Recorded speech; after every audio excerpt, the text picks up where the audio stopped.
I was honored to be invited again to the Charlotte Podcast Festival, and then as a part of Charlotte Shout, which was supposed to be this week, and then it was postponed because of COVID restrictions. And that didn't mean that I still couldn't talk to the very, very special guest. We were put together. I gotta say thank you and a shout out to Brian Baltashevitz at the Queen City Podcast Network, who said, "Oh, I know who you need to talk to." And even though we were going to do it live and in front of an audience and it was going to be really special, I said, I'm still got to talk to her. So, Brian, thank you for putting the two of us together for this extremely, extremely emotional and very special conversation this week. All this energy and joy that I carry, I can't constantly put it on the chopping block with someone that I know can't handle or manage this love and energy. So it's like, just believe what they've been showing, still show love, but I release you to love and light, but like, I gotta protect mine too, so. What is the sound of one man listening?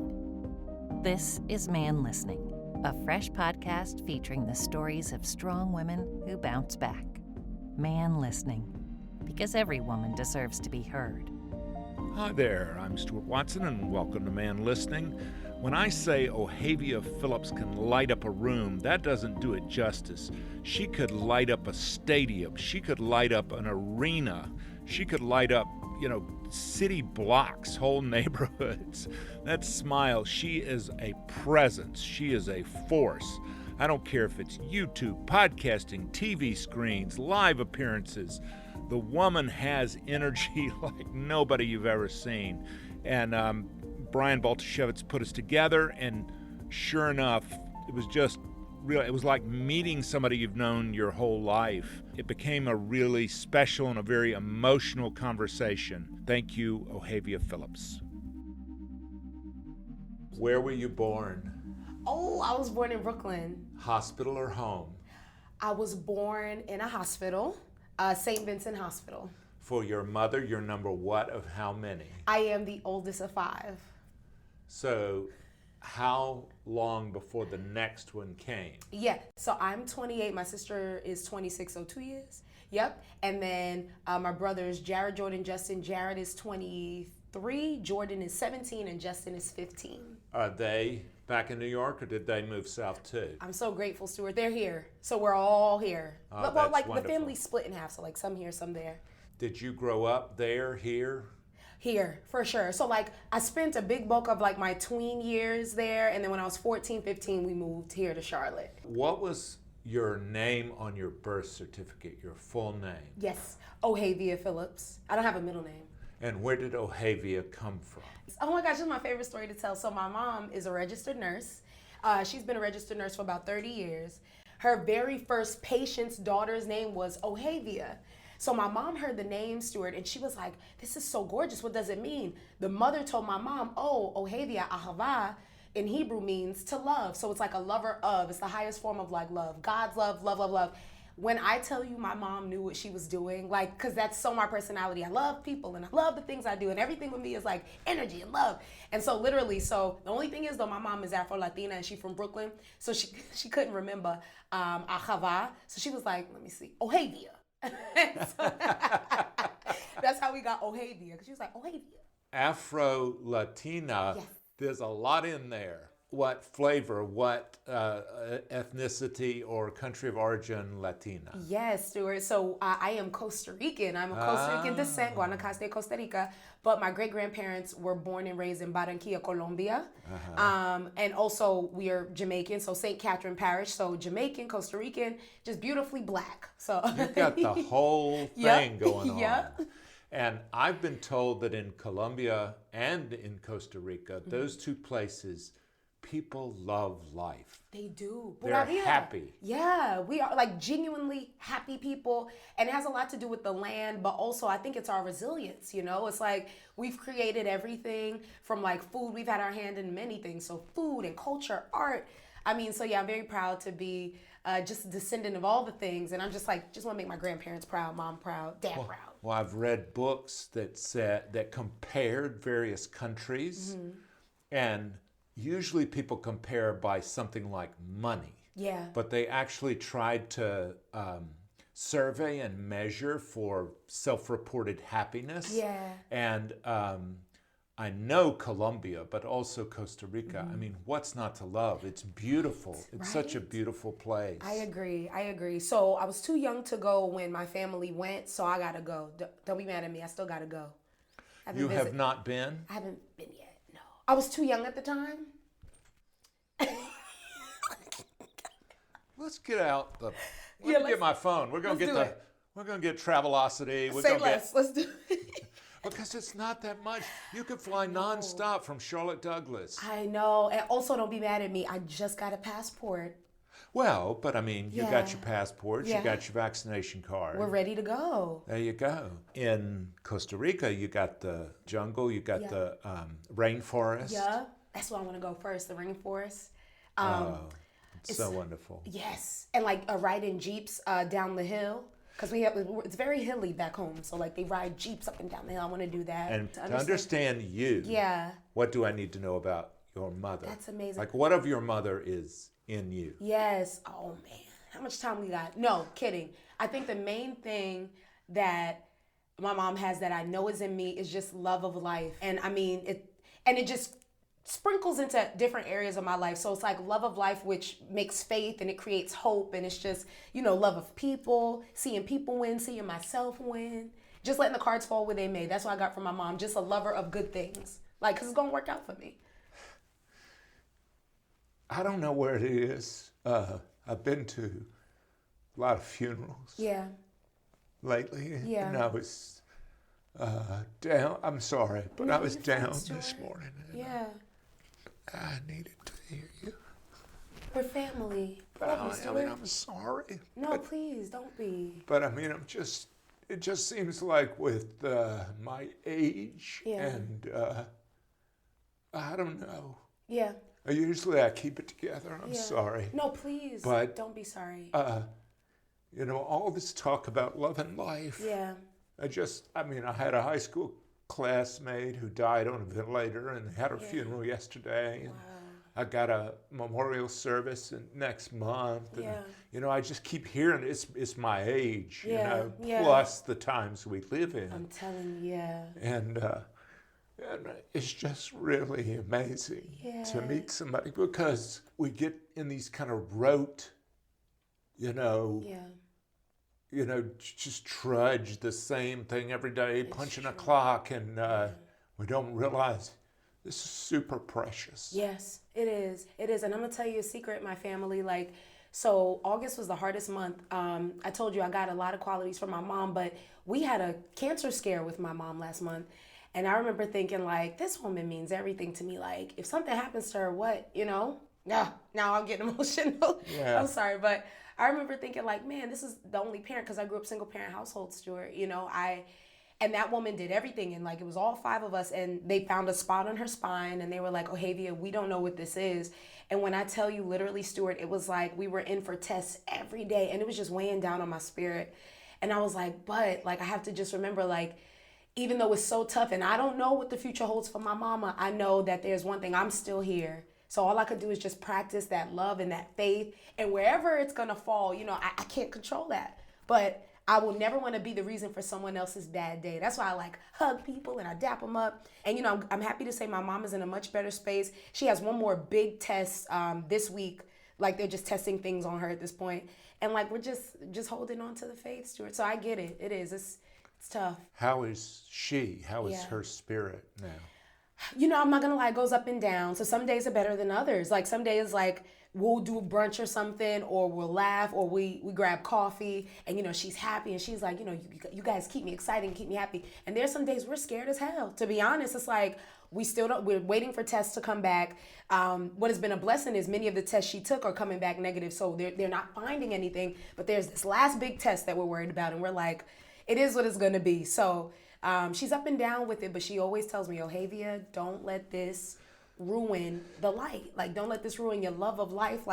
Everything happens for a reason. And the biggest thing that you could do to make me proud is just to live and live full. And so that's why I hug people and I love people. And I'm not going to be the reason people have a bad day. Not me. Also when you give people a bad day, you turn out ugly. I don't want to be ugly, Stuart. I don't want to be ugly. I want to stay beautiful. Yeah. So I got to be nice. Whether you want to call it karma or whether you want to call it energy or Yes. whatever. Yes, friend. Or just sharing grace. Yeah. I almost threw my phone, but I don't have insurance on my phone. Stuart, sharing grace. We are cousins. I knew it was something about you. No, but seriously, no, it is sharing grace because you don't know what people are going through. And look how, we both created that space of grace to share what we're going through with my mama and then with you. So we're family, and that's what we're supposed to do with people. Not assume that people are having certain days and not assuming that you're the reason that people are having certain days. Sometimes people not even thinking about you. They're just going through, When you were a little girl, did you have this much energy? Yeah, I'm not going to lie. I used to get in trouble in school a lot. So my favorite story to tell is one time the teacher called herself punishing me. She was like, okay, you know what, Ohavia? I'm going to put you in the front of the class away from all your friends. And so Stuart, she moves me to the front of the class, and you know what happened? All my homies moved to the front of the class with me. You attracted them. Right. They were like, we're going to sit with Ohavia. And teachers would go, I know y'all did not. Just move up with this girl. So always had energy. I was the one at the family functions, dancing. I used to roll up paper and interview people. I used to hug people I didn't know. And I remember my dad, I told you he wasn't in my life, but still loved my father regardless. And I remember him telling me, he's like, Ohavia, you can't be such a lover and a hugger. People take advantage of that. And growing up, I thought that would happen. People would take advantage of my love and kindness. And even though it has happened, I feel like it's my greatest superpower because I held on to it. So he was wrong about something, Yeah. Are you still in touch with him? No, not really. I mean, here and there he'll email me. Here and there we'll speak, but no, not really. Yeah. Yeah, not really. And I love him. It's just for my life, Stuart, I had to learn some people, even if it's friends and family, they can't be in your life because they don't know how to love you properly. To protect ourselves, So true. To establish what they call boundaries. So true, because I have to, because all this energy and joy that I carry, I can't constantly put it on the chopping block with someone that I know can't handle or manage this love and energy. So it's just believe what they've been showing, still show love, but I release you to love and light, but I got to protect mine too, so. Right. What prompted the move to North Carolina? Yeah, so my mom being a loyal registered nurse, and also New York was getting expensive. Remember, it's 5 of us, so it was getting really expensive. She was doing her best, but it still was very... Brooklyn got kind of gentrified at a certain Kinda. You can go to Queens, you can go to the Bronx, you can move out, or you can literally. Yeah. Listen, and I'm so glad you said something, because when I tell you, I grew up in neighborhoods where they used to bury bodies. And now, there's bodies doing yoga. And now I'm it's just expensive to bury bodies. They're gonna, you can do it, but they go charge you. When I tell you, Stuart, I'm literally I'll walk the block. I was just in New York, I want to say last week, and I walked the block and I was like, whose Brooklyn is this? Right. But it's beautiful because now I feel different diverse perspectives pull out the best of a place regardless, right? So we call it gentrification, but the root of it is showing a different environment, showing the different people a different experience. And so whether that takes putting people in there or it takes people leaving their hoods and going other places, I feel like it always works for our good. But again, it goes back to leaving that grace.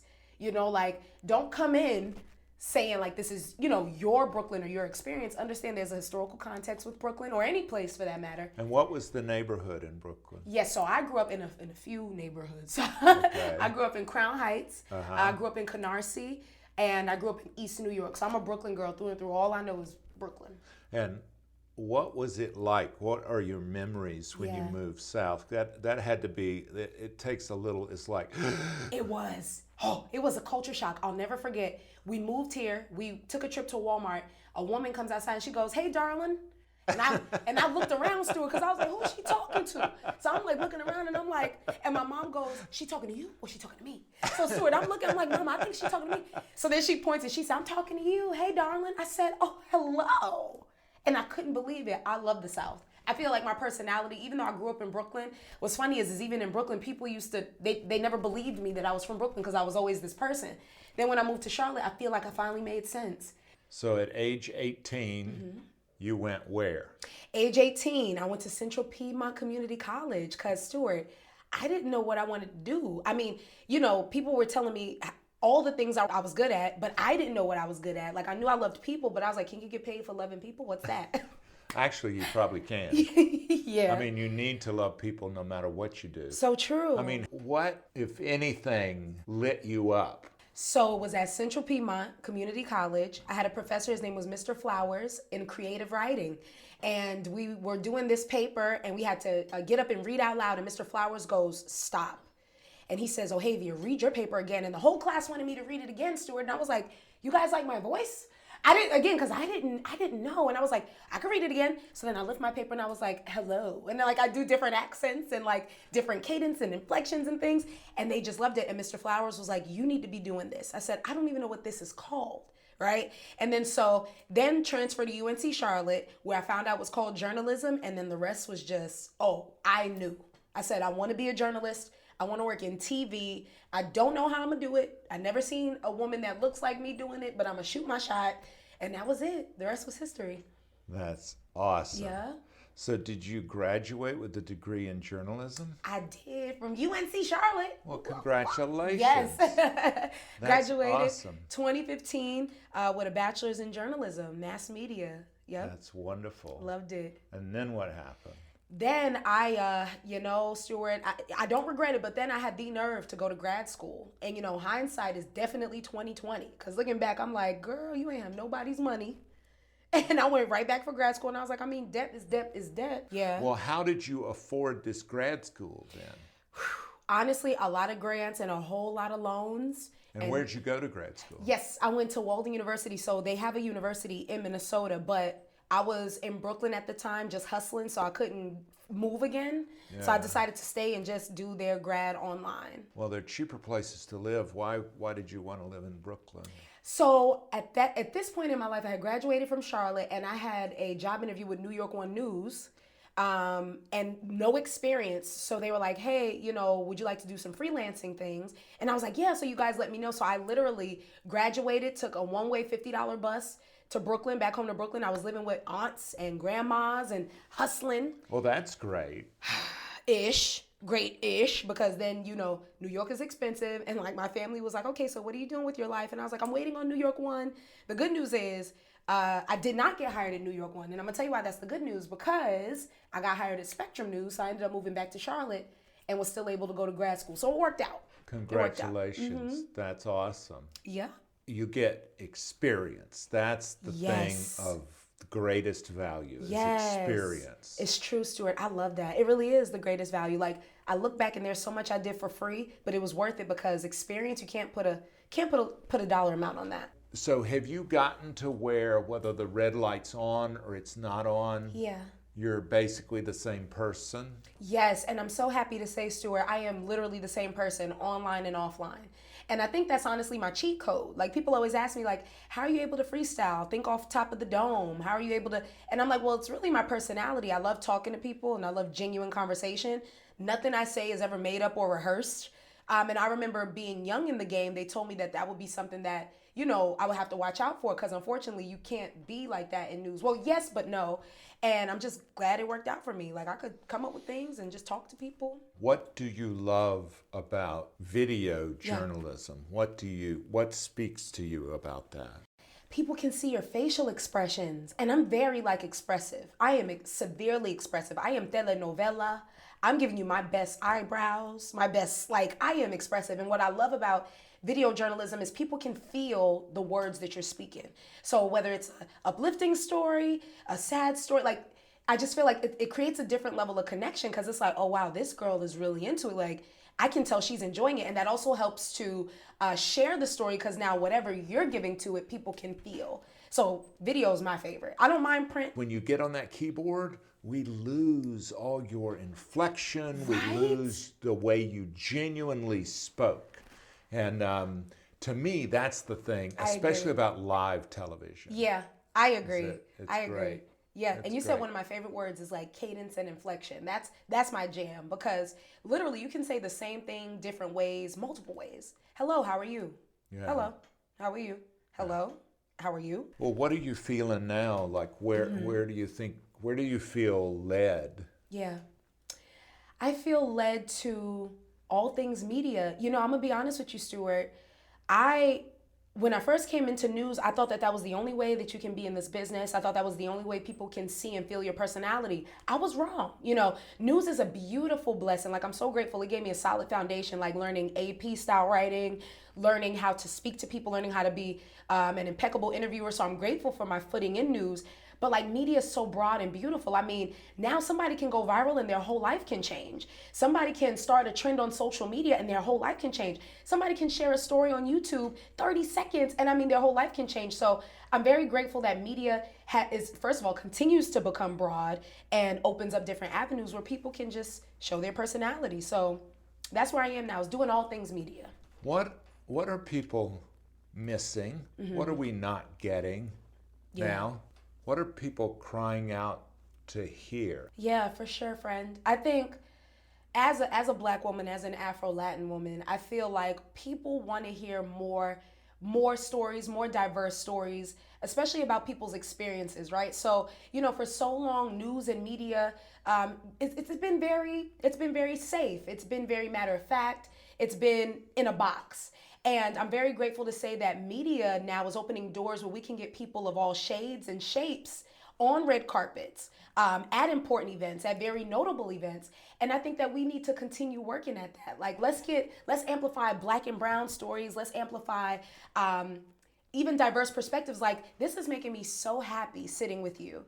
Like, this is literally making my day. Because it's like two people, two completely different experiences, but we are friends. Like, in my head, we are friends, we are family, and we are breaking bread. We're talking, you're asking and I'm answering, and I'm indulging in a lot of your experiences. And that's what media should be. It should be a world full of people from different experiences sitting together over coffee and just sharing stories. And media, let's continue to do that. Those who work in media stakeholders, like, put people together who you normally wouldn't and watch the beauty that comes from that product. I think one thing we're missing in the food fight and the shout fest that is our culture right now is just the willingness to be wrong without being canceled. Right. You know, you're going to have to go out and make mistakes in order to do that. You have to.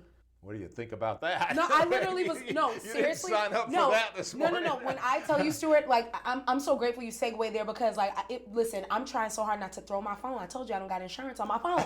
Because this you is better what, put it away. Right? This is literally what I speak to everybody about. So I've been blessed to have a campaign here in the city, Lead with Love. Okay. And I've had a billboard, I've had clean graffiti art, and literally stickers. Like, this campaign has grown, and I'm so blessed. But it's not about me, it's about the message. And where Lead with Love was birthed was, I was saying, y'all, we're so quick to cancel white people. You know, we're so quick to get upset with them. We're so quick to say, you know, do your due diligence. And listen, here's the thing. Absolutely, Google is free. You know what I'm saying? Google is free, and come to me after. But we have to create spaces for people who don't look like us to learn, but especially, Stuart, unlearn. I can't get mad at you for asking me something, especially if it's respectful. You know what I'm saying? Now, there's levels to that too. Like, don't come up to me asking me nothing crazy, because I'm going to give you something crazy. You know what I'm saying? But what's so important is that we lead with love. What I mean by that is, one, we got to lead. So we got to understand and accept that there's people who don't know an Afro-Latin, a Black, nonetheless Afro-Latin woman's experience, especially if this person is white, come from a two-parent household. I told you I come from a single-parent household. That's two completely separate experiences, right? Then we got the width. We got to do this together, Stuart. I can't wag my finger at you and say, well, you should have done better. Well, how? How he does better is by asking. How they do better is by asking. We do this better together. That's the width. And then the love is very simple. I feel like it's self-explanatory. It's, don't give anybody the energy that you wouldn't want if you didn't know anything and you had to ask them. Like, don't put somebody on blast. Say you didn't know something and they put you on blast. How would you feel, right? And a lot of times I just wish people understood there are lives, there are bodies, there are feelings on the end of us canceling people and getting mad at them. You know, at first, leave the door open to have the tough conversation. Leave the door open, but make it private. Don't expose people. Because you know what? I'm not going to lie, Stuart. There's been so many awesome, impactful conversations that I could not put a camera on with people in very high places, from government, you know, politics and all the things. And we could keep going, but like, out of respect for them, I would never mention those conversations, but I've had amazing conversations around Black Lives Matter, why it's important, and why we shouldn't judge people. And there was no camera around, right? And why did I do that? Because I wanted people to feel safe and loved. And if I call you friend and family, just like how friends and family argue and we have different perspectives, it goes the same for race. I just always tell people, please be respectful. Like, there's a gauge where like, I probably shouldn't ask that. You know what I'm saying? Like, give it 24 hours before you come with a crazy question in it. So I don't know. I feel like we all have that inner gauge. Just follow that. Be respectful. But man, we can't be so quick to throw them overboard. We can't. Yeah. We got to give space to people. Is that fair? Would you think that's fair? Absolutely. But tell me more about Lead with Love. Yeah. What is it? What does it do? Yeah. So Lead with Love is honestly just one of the messages that, so Tori and Paula from The Savage Way, they're the ones that first of all, they're amazing sisters of mine, and they are known for their clean graffiti business. One day I went on Instagram Live and I was telling people, actually this very conversation, I went live about it and it went viral. And that was not my intent at all, Stuart. Like, I literally was just speaking from the heart, and people were sharing it and celebrities were sharing it. And I was like, oh my gosh, this is getting out of hand. Like, I'm not gonna lie, Stuart, I got overwhelmed. I was like, I ain't trying to be famous. I'm just trying to show the world, like, we need to be light and salt of the earth here, be less crappy to each other. Goes viral. Tori and Paula said, Ohavia, this is a message our city needs. And it blew up, and it just started going all kinds of places. And sometimes I see it in commercials still. There's people who use it and they'll tag me still. So it's really just a message of love that kind of turned into its own thing. It's hard to explain because, like, I didn't want to be the face of it because, again, it's a message we all need to adhere to. But it just became a thing on its own. It grew legs and started, Harlem shaking. Yeah. And I think that's the way the things that are organic, Yeah. they're naturally occurring. Yeah. That's the way change happens. So true. Is through these kind of happy accidents. I love that, Stuart. Yeah. Happy accidents. If I steal that, if I borrow that. I don't think I made it up. If you hear it somewhere else. Original. Oh, okay. Well, if you hear it somewhere else, just say, wait a minute. And so what I say to people is, in South Africa, they had truth and reconciliation, and there was no reconciliation until first there was truth. Ooh. And I said, America don't even have truth. Yeah. How can you have reconciliation? Correct. So everybody wants to talk reparations Yeah. and making amends. Yeah. We haven't even settled on what the harm was. So true. And facts. We need to unwind. We A need to lot. go way back. Way back, like 500 plus years back, right? Oh, yeah. And I think another thing too, Stuart, and I'm just loving this conversation so much because it's like, ugh. But another thing too is, like, don't hide the truth, right? So I find what's interesting, and this is honestly, for lack of a better phrase, and trying to be respectable about it, but what's interesting to me is how the lengths that the higher ups will go to hide the truth. So out of our kids' textbooks, or don't teach it, or don't talk about it, because there's repercussions for talking about it. And it's like, but wait though, if it isn't the truth, why are you all going so hard to hide it? And so I feel like, I love the word that you use. It's really an unwinding. And listen, it's gonna hurt and it's gonna suck and we're gonna see a lot, but that's really how we face the truth of our country. That's how we face the truth of a lot. Like, before we get to the reparations part, let's talk about why we're even owed that, right? And it'll take a lot of people, generations worth of people saying, you know what, my family was actually a part of that. My family was on this end of it. Shoot, my family was on that end of it. But it'll take a very brave person, Stuart. I'm not saying that it's not realistic. I'm just saying, like, it'll be a whole lot of not even apologizing, but accepting, like, man, that's actually a part of my family's lineage. They did that. You know, and I think the beginning comes in sort of unwinding and acknowledging how this perpetuates itself. So true. And you bring up a good thing again, Stuart. It's we can't make white people, again, and this goes back to those who don't know, right? So say they don't know, they're completely oblivious, but they're doing the work to know for themselves. Why are we being mean to those people who are trying to unlearn?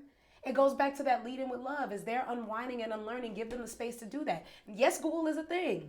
And we could tell you that, but we don't have to be disrespectful about it. We don't have to drag people for it. It's just creating that space to say, listen, you can ask me, always come respectful, but before you do, there's resources out there. I just feel like we just gotta be fair, we just gotta be fair.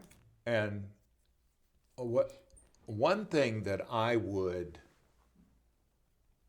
encourage as part of this truth is that Okay, the founder of Georgia was a man named James Oglethorpe. Mm-hmm. And James Oglethorpe was profoundly anti-slavery. Mm-hmm. And he was present at the inception.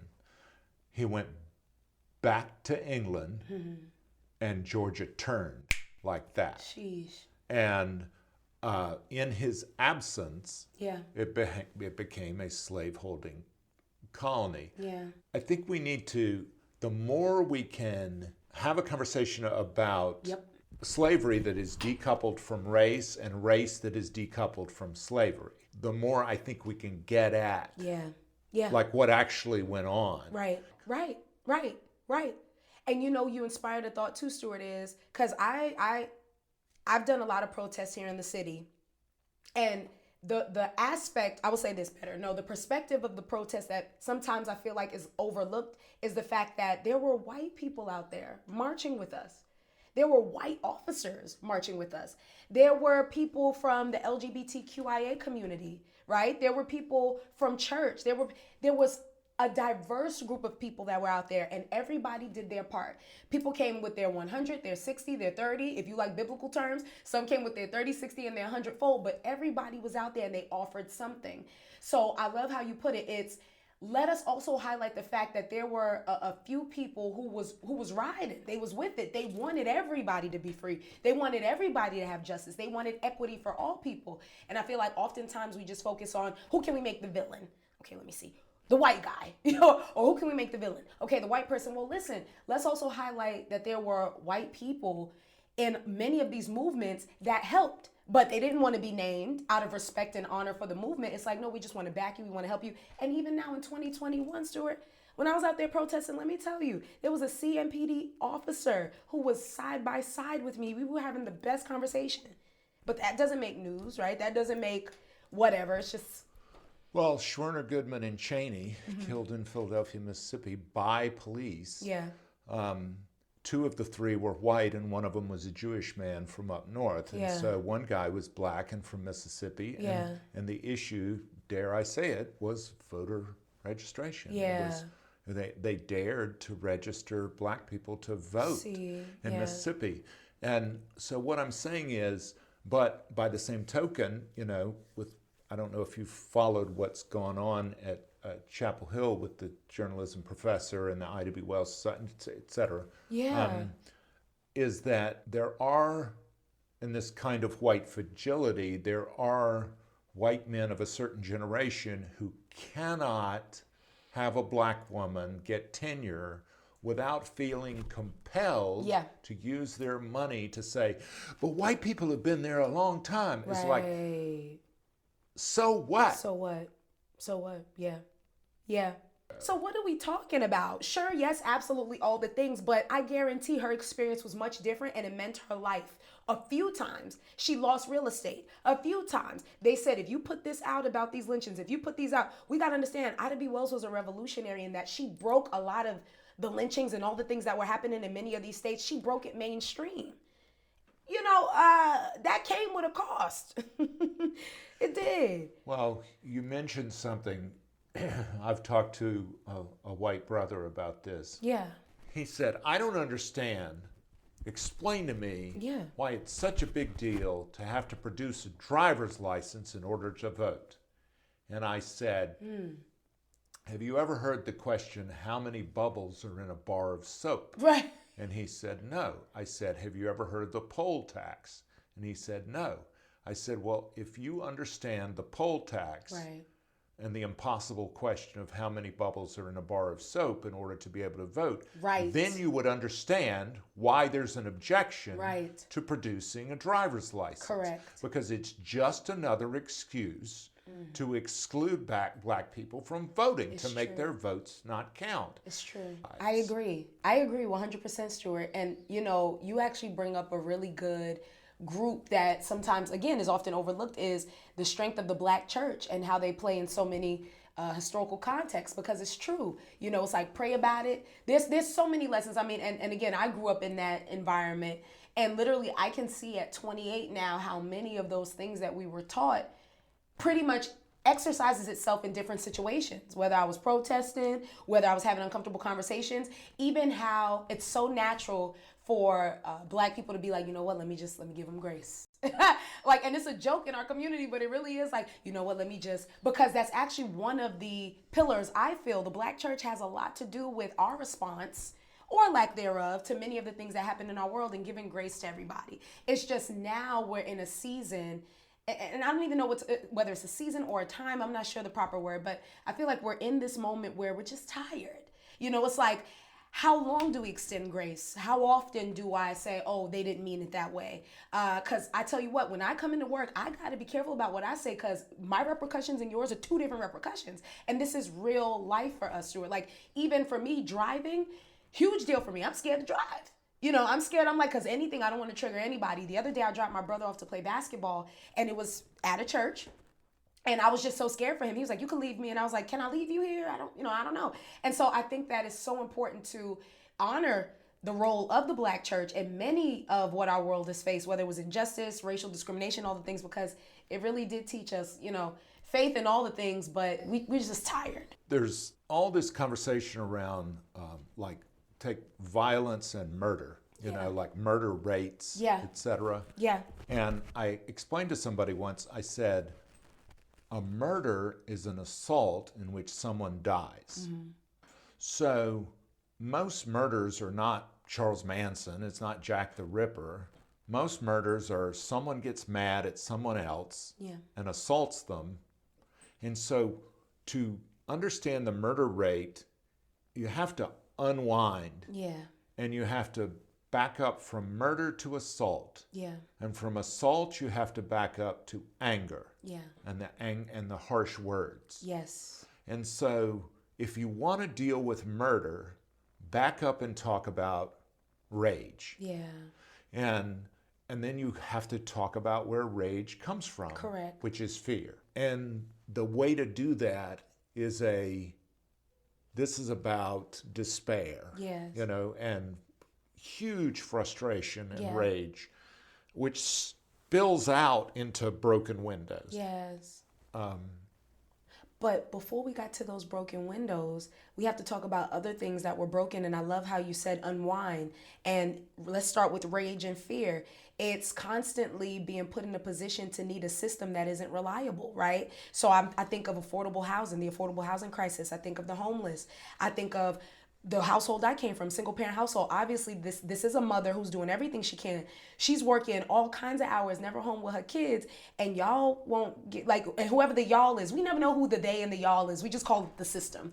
And that always got me, because it's like, I look at my mom, and this is not somebody who's lazy. This isn't somebody who isn't trying. She's hard, she needs help, and you would deny her whatever she needs. I think about the college student, the first gen, the immigrant. I think a lot about these people because in some way, I am connected to many of those people. And with my experience, I have seen it. And what do you do for the person who's the first in their family to go to college? You know, and so that's where we got to back up. Yes, now everybody's seeing broken windows, and now people are seeing the uproar and the fires. But we've been trying to talk. We've been trying to say, and, you know, it's the constant, oh, well, do better. Tie yourself up by your bootstraps. Well, I don't even own boots. You know, and I'm being facetious by saying, like, how dare you tell us tie ourselves up by our bootstraps? How dare you say get after it like everybody else when we already know the game is rigged, right? We already know what this is. So what's the honest conversation here? It's less about the fact that we went way up and tore our own cities up. And I think it's more about the fact that, wait a minute, before we got here, city and county officials, what have you done for the disenfranchised? What have you done for those who always showed up to council meetings and kept telling you the same thing? You would roll your eyes. You knew them by name, though. What did you do for those people? And so now you're getting broken windows, and it's like, don't do that. But when I was meeting you at council meetings, you know, so I think about those people often that don't get the camera put on them. They do this work on and off season. Stuart, there's, you know, somebody has to do the listening. Less talking and more listening, you know, and none of that pseudo leadership. No, like, real leadership is listening. What we're doing, I'm listening to you, and I'm just so appreciative of this time. We got to do better about listening. Too many people talk. People talk too much. A little bit. Not much, just a little bit, you know, so. I'm going to tell you something that is going to blow your mind. Yeah. There is a parallel despair which is going on among white men. Mm-hmm. I'm just going to give you a number. Okay. And then I'm going to see what you think about this number. Okay. And you can check this number out. Okay. 3 out of every 10 citizens of the United States of America are white males. 30%. 3 out of every 10. Okay. Of the suicides, not the attempts, but successful suicides, Yeah. 7 in 10 are white men. Oh, wow. Oh, White wow. men, and we're talking tens of thousands every year. Yeah. And so the aggregate numbers are approaching those who died in the AIDS crisis.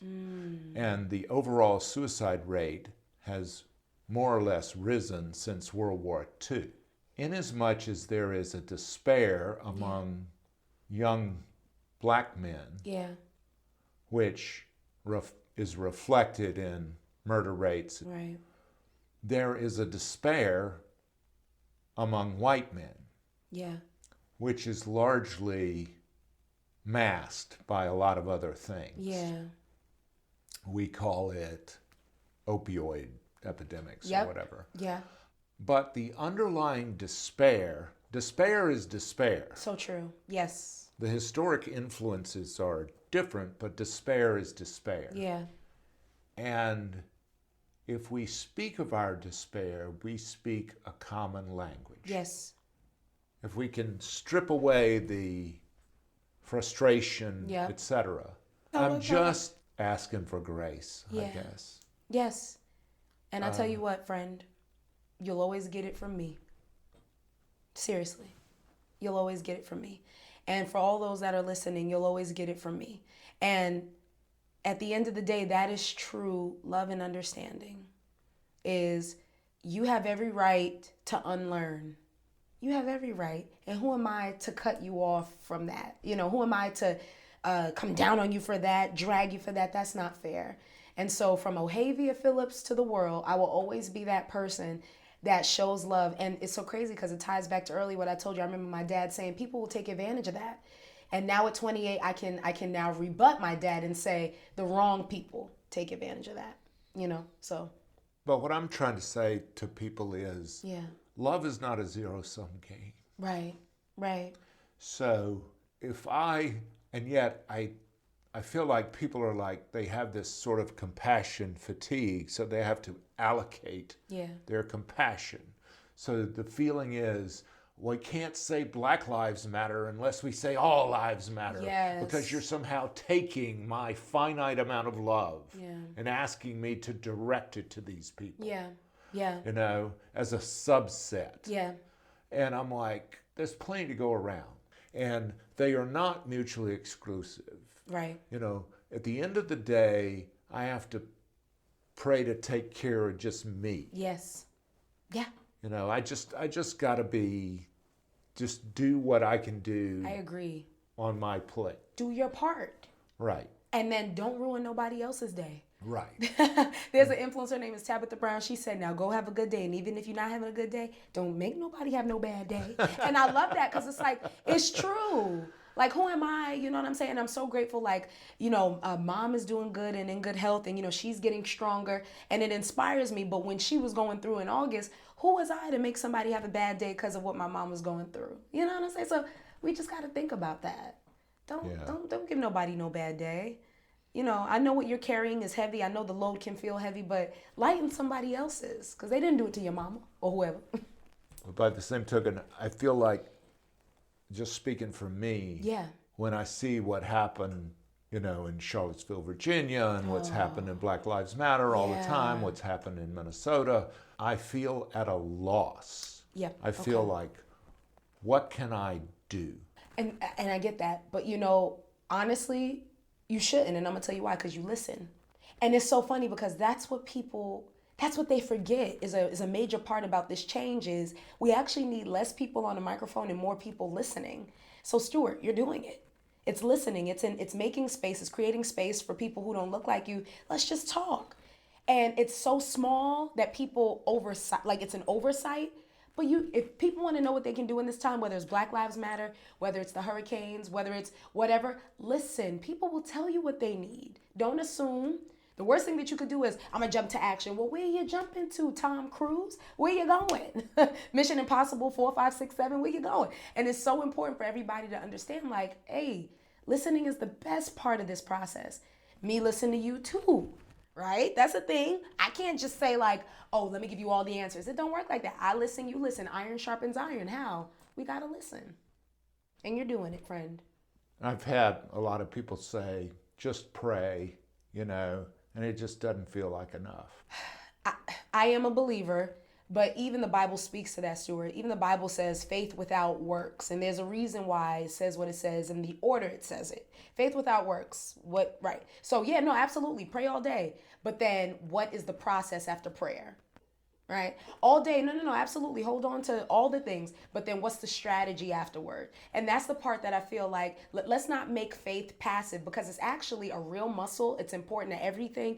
And it's something we always have to exercise. But absolutely pray. But then afterwards, okay, Lord, now after we talked, what can I do today to be a better human? How can I show up for people around me today? What does that look like? It's the simple things, holding the door open, not being a meanie, So prayer is important, but adding the process too. Faith without works. For me, because it's saying people in the street can be as crazy as they want to be. Let's just, you and I, just exchange basic human courtesies. Agreed. And that's the thing, Stuart. You were kind. I tell people kindness and listening go a very long way.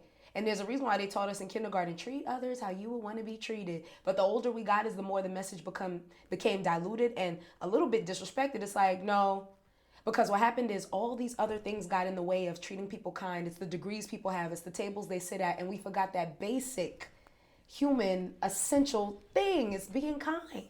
Treating people how you would want. I don't care what degree you have. I don't care what your parents do for a living. I don't care. I don't care about none of that. Were you kind? The way you speak to the CEO is the way that you treat the janitor, and the way that you shake hands with the janitor is the way you shake hands with the CEO. That's what my mother always taught me. And that's why whether I was at Red Lobster or Spectrum News, that's one thing people always loved is like she talks to everybody because everybody is somebody. And we just got to be kind. You inspired that. You pulled that out of me, so thanks. You pulled that out of me. Well, no, I think it's there. Yes. I think it's there. Gotta be kind. There's a word, microaggression. You've heard this word. Mm-hmm. And what you're describing, I aspire to whatever the opposite of microaggression is. Yes. These small moments of just decency. Yes. Just human kindness. Yes. I was riding my bike to work, which was 13 miles in the year 2000. Mm-hmm. I dropped the tire into a rail bed, and I went down and fractured my shoulder. Oof. And drove my glasses into my eyebrow, and so I'm bleeding. And I hit my head so hard I felt like vomiting, Oh, wow. And I was worried I was going to get run over by a truck on North Graham Street. And I just dragged my bike out of the road, and I'm sitting there, with the cell phone, calling my wife to have to drag me off someplace to get stitches put in my eyebrow. And a man, I couldn't even see him. He stops and he comes over and he has like a little hand towel from the bathroom. Oh, wow. And it smelled like the little soaps in the dish. Yeah. Like the little hand towel. And he gives me the towel, and I said, man, I'm going to bleed all over your towel. Yeah. And he said, that's okay, just keep it. Yeah. And wow. all I could tell was that it was a black man. Yeah. Yeah. That's what I'm talking about. Yeah. I'm sorry for crying. That's what I'm talking about. But, yeah. That man didn't know me. Yeah. He didn't know me anything. Yeah. Stuart, I love this city so much. I really do, Stuart. And I love people so much. And I just really want us to get this. I really, really want us to get this. I want us to be like that man who handed you his towel. Not looking for anything in return. It's like, keep it. My kindness, keep it. My love, keep it. Even if, we were passing and we shared a conversation, keep it, because we really do better together. And I don't know who started this war on, I don't know the thing is, it's so deep, Stuart, it's hard to even say who started what, right? But let's undo that. Let's cancel that. Let's give more space to people, to love people, to help people, and let's give them things and say, keep it, Let's do that. Because I think about all the people in my life, Stuart, and I think about a lot of the professors I had, and a lot of those people were white, Stuart. Let's be honest, like even my first boss at Spectrum News, I think about all of the professors that was like, Ohavia, you got this and you could do this. Like, listen, there were amazing people in my life, even still now, white, and I call them family, I call them sister, I call them brother, and they believe in me. They do. And so I would never sit up here and say, oh, F them, forget them. No, because listen, in my life, what I've seen is people who show extreme kindness. And who would I be to not show that, So I'm sorry for crying, but it really is just one of those things where, guys, we got to be better to each other. We got to treat each other much better. And I want that for our city, So, yeah.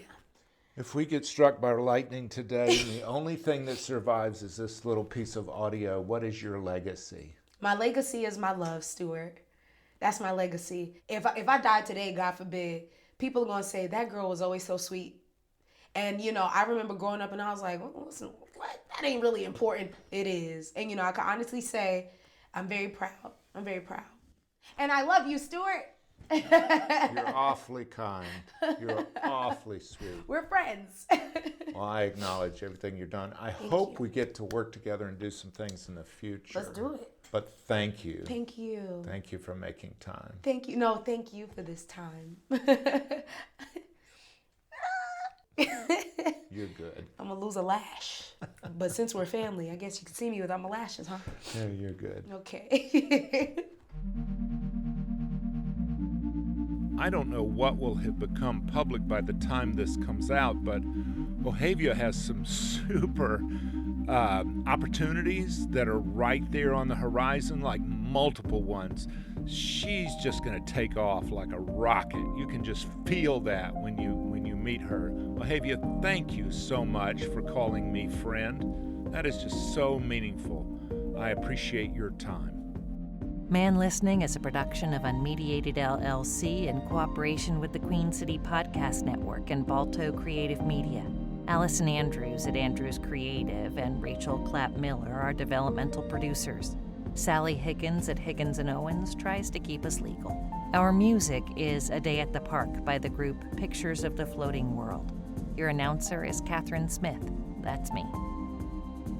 Please go to our Patreon page. You'll find us at patreon.com. Look for Man Listening, one word, no spaces. We hope you'll join us by becoming a member. A small investment can raise up the conversation. If you want exclusive member merch like a t-shirt, we can arrange that too. A huge shout out and thank you to everyone who supports Man Listening in whatever way you do. Thanks so much. Don't forget to support us at Patreon. We believe one voice can change the conversation. Click the subscribe button, and next week you'll hear. And I looked at her and she said, all of this stuff, it is all junk. The only thing that you take with you is love. And it was this beautiful moment of my mom's soul, just who she really was. That's next week on Man Listening. Thanks.